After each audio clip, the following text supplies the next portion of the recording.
So the most important thing that we're learning straight off the runway is a thought is a thing. Now, the best example I can give you is gravity.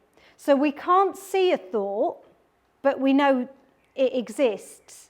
And we can't see gravity, but we know it exists. And the reason we know gravity exists is because there are consequences to gravity. So I know that if I take my pointer and let go, it will go down.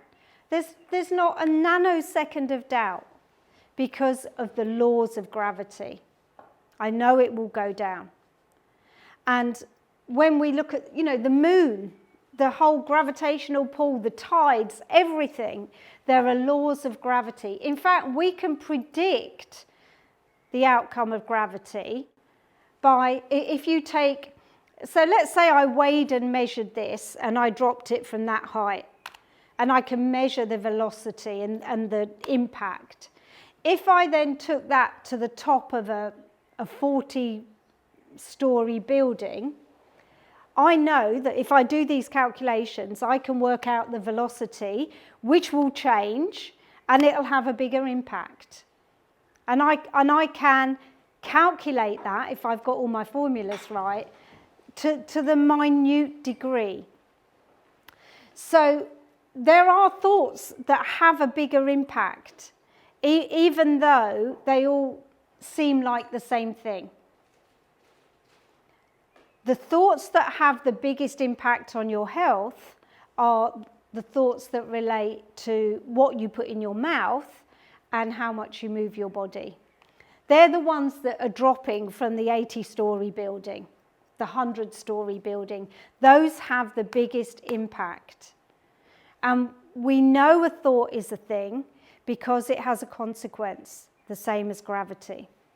So when you think about something and then do something and generate a behaviour, there's a consequence. And that consequence will tell us the velocity or the power of that thought. Does that make sense?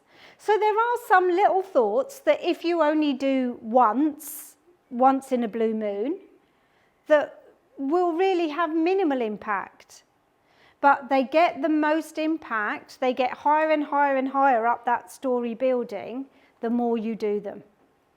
That's what really makes them more powerful, because then you start to do them without thinking. So every thought poses a variety of choices. So when you finish this course, you're going to have the same choices. And here we are in this wonderful retreat where food is provided and it's delicious. And how easy would it be if we had these chefs at home? It would be really easy. So making the right choices here is easy because of the environment we're in.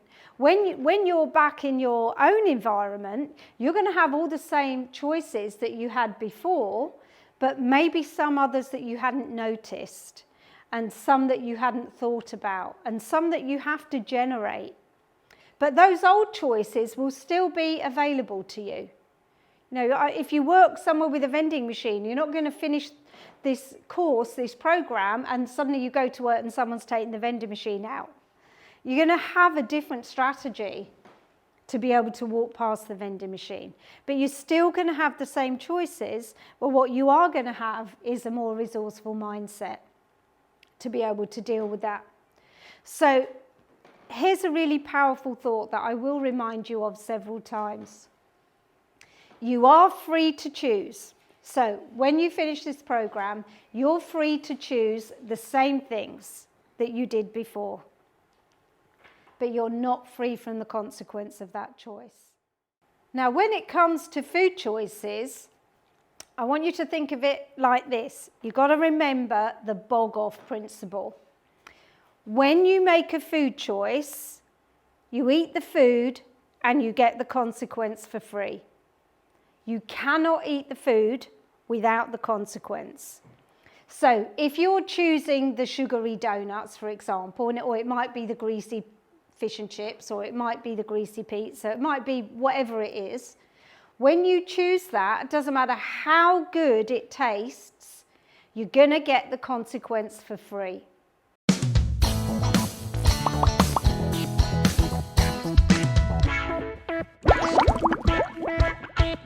Bye.